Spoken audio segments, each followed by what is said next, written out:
My name is Lucian, and at my sister's wedding, her father-in-law looked straight past me like I didn't even exist. He brushed by without a nod, without a glance. Just that air of quiet dismissal that men like him have spent a lifetime perfecting. I stood there in a tailored suit, drink in hand, knowing something he didn't. See, Roland Rowe, the man so proud of his last name he probably signs it in gold ink, had spent the last 6 months trying to buy a tech company he didn't realize I co-founded. A company his own business relied on. A company I built from nothing, while raising my sister from the ashes of our old life. But Roland only saw what he wanted to see, a nameless, titleless nobody. He saw the surface. That's what men like him do, and frankly, I was fine with that, because in a few minutes, after I got called up for an impromptu speech, I would introduce myself, and when I did, everything about the way he looked at me would change. His posture, his expression, his grip on the wine glass. Some people don't like surprises. Roland, he turned pale, and I just smiled. They say the hardest part of loss is the silence that follows. That's true.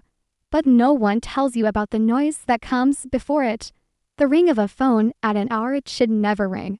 The static in your ears when someone says the words you swore you'd never hear. For me, it was the sound of my college advisor saying, "Lucian, there's been an accident. My father was gone." Just like that, one moment. He was planning a trip to visit me and my younger sister, Isolde. The next, I was driving back to a hometown that already felt foreign without him in it. I was 22 and exhausted from finals. Isolde was 17, 1 week shy of her high school graduation. We had no mother in the picture. She left years ago to reinvent herself with a new family. So it was just us, 2 orphans, 1 car, and a future that had just crumbled overnight. The funeral was a blur. What came after was brutal clarity. So much debt. My father had been self-employed, and somewhere along the way, things must have spiraled. Loans, missed payments, business liens. He must have been trying to protect us from it, shielding us until the very end. But once the obituary printed, the creditors came knocking hard. They took everything, the house, the car, his workshop. All we had left was the small suitcase of clothes I'd packed for spring break. My scholarship covered tuition, but rent, groceries, ISO's tuition. We were on our own. That night, after the last relative left and the door clicked shut, I remember sitting on the floor with Isolde. She was crying, knees tucked under her hoodie, and I realized no one else is coming. I was the only adult left in her world.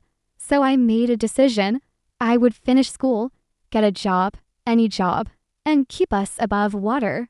I took on work in the campus cafe, picked up evening shifts as a career, and slept maybe 4 hours a night. There were days when I went to class still sweating from hauling boxes up 4 flights of stairs. But every dollar I earned stretched across 2 mouths, 2 lives. I lost my girlfriend somewhere along the way. She was kind, but she needed more than voicemail apologies and forgotten date nights. I let her go, not because I didn't care, but because I didn't have enough of myself left to give. People talk about building character like it's some polished process. Mine was forged in overdraft fees and bus transfers. It was built when I looked at my little sister and knew she still deserved a future, even if I had to burn mine to light the path. After graduation, I didn't celebrate. There was no cap toss, no party photos, just a quiet sigh and a job offer at a mid-sized firm doing back-end operations. It wasn't glamorous, but it paid, and that was enough. I moved us into a modest 1-bedroom apartment. Isolde took the bedroom. I took the couch. She started community college while I juggled spreadsheets and client calls. Every night, I cooked us dinner, even if dinner was just rice and eggs, and on weekends, I caught up on sleep and broken shifts. But even in that grind, I kept one eye on the future. I enrolled in online courses, marketing, automation systems, SaaS platforms, anything that could sharpen my skills. I didn't know what opportunity would come, but I swore I'd be ready. When it did, it came one rainy Thursday evening. I got a message from Felix Marin, an old classmate who remembered my business instincts. He and another friend were building a tech tool for automating back-end systems. He needed someone who could handle operations and pitch to early clients. I was hesitant. It sounded unstable, but it also sounded alive, and I hadn't felt alive in years, so I said yes. My life split in two. From 8 to 5, I wore slacks and answered to middle managers. From 8 p.m. to 3 a.m., I lived in code bases, flowcharts, and pitch decks with Felix. We built out of coffee shops and borrowed server space. Some nights I passed out with my laptop still glowing on my chest. Money was tight. Arguments happened. One of our co-founders left after a brutal 6-month dry spell. Felix and I stayed. Barely. Then came the breakthrough.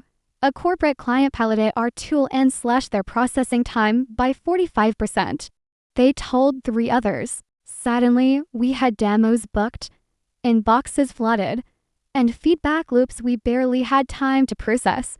A review on a major tech blog gave us our first real wave of inbound interest.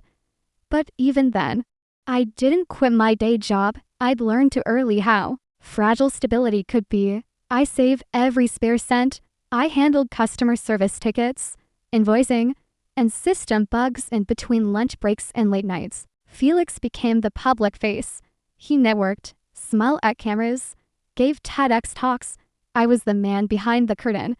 And I liked it that way, because while others chased titles and LinkedIn clout, I chased something else, peace of mind, a life where Isolde didn't have to count every dollar at the grocery store, a life where her future wasn't defined by what we lost. She got into a state university on merit. I paid every bill on time. We had backup savings, health insurance, working appliances. That felt like luxury. No one saw how much it took, and I didn't need them to. But that silence, the choice to stay unseen, meant people like Roland Rowe could meet me and assume I was small. And that was fine by me, because I'd rather be underestimated than misjudged. I'd rather be invisible than falsely praised. But life has a way of bringing things full circle, especially when your sister decides to get married. It was a Tuesday night when Isolde called. I had just collapsed onto the couch, still in my work clothes, eating cold leftover pasta straight from the container. She sounded breathless, excited, but also strangely hesitant. "Lucian," she said, "I have something to tell you." I assumed it was about school, maybe a project or an internship. I didn't expect her next words. "I'm getting married." My fork paused in midair.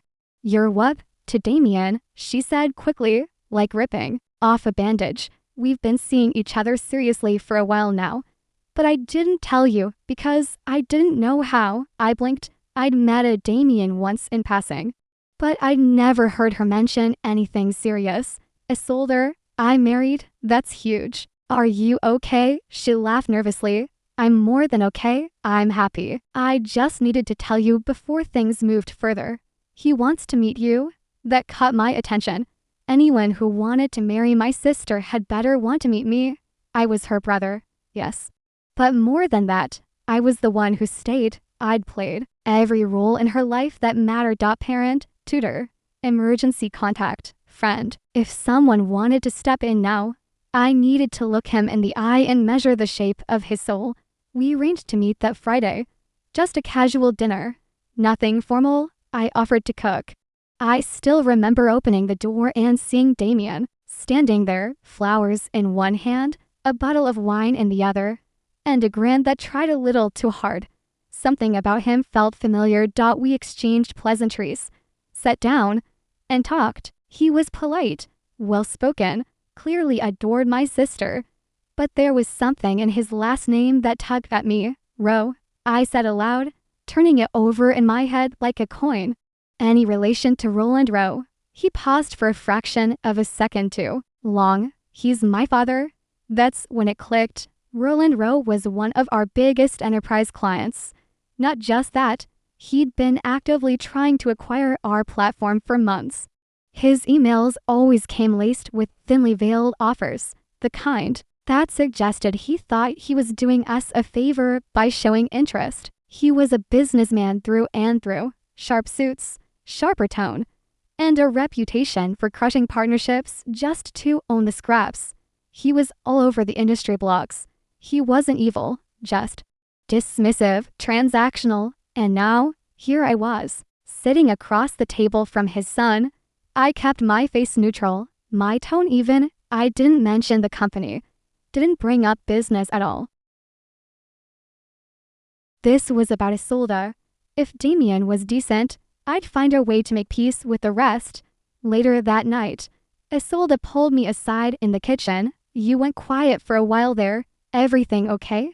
I nodded. I'm just surprised. You really love him. I do, she said. He's not like his father, Lucian. He's kind, steady. He listens. I studied her face. She wasn't pleading. She was glowing. And she never glowed easily, okay? I said at last. Then I'm in your corner. Weeks passed. Wedding planning took over her life. I offered to help where I could, but kept my distance from the formalities until the family meet and greet. It was held at an upscale country club. All white tablecloths and waitstaff in black vests. Isolde asked me to attend, and I said yes, more for her than for them. I met Roland face to face that day. The moment I walked into the room, his eyes found me. He took me in quickly, shoes, suit, posture, before looking away. When we were formally introduced, he offered a limp handshake and said, "Oh, you're just her brother? I assumed her father would be here." I stared at him. Our father passed away a long time ago. He gave the briefest nod of acknowledgement before moving on. Then came the inevitable question. What is it that you do? Again, there it was, that investor instinct sniffing out pedigree. I work corporate, I said. True. In a sense, he didn't hide his disinterest, didn't even try, and that was fine. I didn't come to impress him, but part of me, a small part one usually kept buried, whispered, "You'll regret that." I told Felix about the encounter later that night. He just laughed and asked, "The universe has a weird sense of humor." The weeks flew by, and soon the wedding day arrived. Isolde looked radiant, the kind of beauty that didn't just come from the dress or the makeup. It came from knowing you were loved and loving back without fear. She gripped my hand before walking down the aisle and whispered, "Thank you for everything." I just smiled. At the reception, I stayed out of the spotlight, chatting quietly with guests. Then I saw Roland approach with 2 other men. He walked past me, again, didn't even pause. It was deliberate, calculated, and I felt nothing but quiet certainty. He still didn't know who I was, not really, but he was about to find out. I wasn't planning to speak. There was no note in the program, no cue for a brother of the bride's speech. I'd already played my role, walked Isolde down the aisle, stood tall in family photos, raised my glass during toasts. That was enough. I didn't need the spotlight, but someone must have added my name to the speaker list. A member of the catering staff tapped me on the shoulder and said, "You're next." 2 minutes. I blinked. Next for what? She gestured toward the stage. Speech. The mix ready. I could have declined. Should have, maybe. But something in me, some mix of fatigue, pride, and memory, told me not to. This was my sister's wedding. The closest thing I had to a daughter was entering a new life, and the room still didn't know who I was. So I stood, but in my jacket, and walked to the front of the room. "Good evening," I began, my voice steady. "My name is Lucian Trent. I'm Isolde's brother." That caught their attention. I continued, "But I wasn't just her brother growing up. After our father passed unexpectedly, I became her guardian. I was 22, she was 17. We had no other family. Our mother had long since moved on. The room shifted. Glasses were lowered. Forks paused. I was finishing college when it happened, and I couldn't afford to fall apart. Not when she needed food, a roof, tuition. So I worked day shifts, night, Shifts, weekends, I slept less than I'd like to admit. I lost friends. I lost someone I loved. I glanced at Isolde. She was already crying. But we made it, I said softly. She made it. Because she's brilliant and brave and has a heart that forgave me for the moments I wasn't enough. A quiet rustle moved through the crowd. Even Roland, across the room, had turned to face me. I also want to say this, I added, my voice lifting just a bit. During those years, while trying to survive, I helped build a startup, a software platform. Some of you may even use it. That line landed harder than I expected. I saw heads tilt. A few guests exchanged glances. My co-founder, Felix, over there, joined me on a leap of faith. We started with borrowed code and busted laptops. Now, we support some of the biggest firms in the country. I let that hang in the air, and while I didn't come here to talk business, I share it because it's part of the story.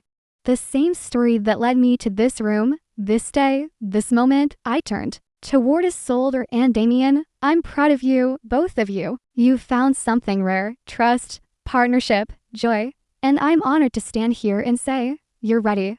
With that, I stepped away from the mic, nodded at the applauding room, and made my way back to my table. But I didn't get far. Roland Rowe intercepted me like a shadow emerging from the wall. He extended his hand, smiled tight. Lucian, wasn't it? That was quite a speech. I shook his hand, firm but not eager. Thank you. You're the co-founder of Ye? I nodded. Yes, that company you've been trying to acquire. His smile faltered. Just a fraction. I had no idea. He admitted. Why didn't you say anything when we met? I held his gaze. Because I wanted you to see who I was when you thought I was nobody. He didn't reply. Didn't need to. I gave him a polite smile. Enjoy the evening, Mr. O. Then I walked past him, back to Felix, who raised an eyebrow but said nothing. We clinked glasses. The tension dissolved. The rest of the night, smooth, joyful. Isolde danced like a woman free of old shadows. Damien was gracious. Roland stayed civil, but something in his eyes had changed. Less arrogance, more calculation. That was fine, because I hadn't said anything untrue, and I hadn't said everything either. We never sold the company to Roland Rowe, not out of spite, not even because of how he treated me. Truth is, the offers were impressive on paper, but I've learned to look beyond numbers. His interest wasn't built on mutual respect. It was built on the assumption that everything and everyone has a price. And I don't do business with men who only learn your worth after they read your resume. So Felix and I stayed independent. We scaled with purpose. We didn't need a buyout. We needed space to grow our terms. Ironically, Rowe Industries still licenses our platform. His employees file support tickets through the same portal as everyone else. We respond quickly, professionally, always polite, never personal, strictly business. Damien never brought it up. He respects boundaries. And more importantly, he respects Isolde. Over time, we've built something close to trust. I don't hold his last name against him. He's not his father. He never was. Iso is thriving. She has peace in her life now. Real peace. She teaches gardens, volunteers on weekends, and she smiles in a way she didn't when we were younger, when everything felt like it might fall apart any second. That smile is what I fought for. That's the return on my investment. Sometimes people still assume I'm just the guy in the background, quiet, unremarkable, and I let them think that because I know the truth. The ones who dismiss you when you're silent are the same ones who will scramble to respect you once someone announces your title. But by then, their respect means nothing. True respect shows up when no one's watching. It's not a reaction. It's a choice. Roland's biggest mistake wasn't underestimating me. It was assuming that being unseen meant being unimportant. But I've never needed the spotlight. All I needed was to know that my sister would be okay. And now, she is. That's more than enough for me. If there's one thing this whole journey has taught me, it's this: you don't rise by being loud. by forcing people to see you. You rise by standing firm in who you are, quietly, steadily, and with dignity. When people finally notice, let it be on your terms, not theirs, because at the end of the day, what matters most isn't who applauds you, it's who you protected while no one was watching.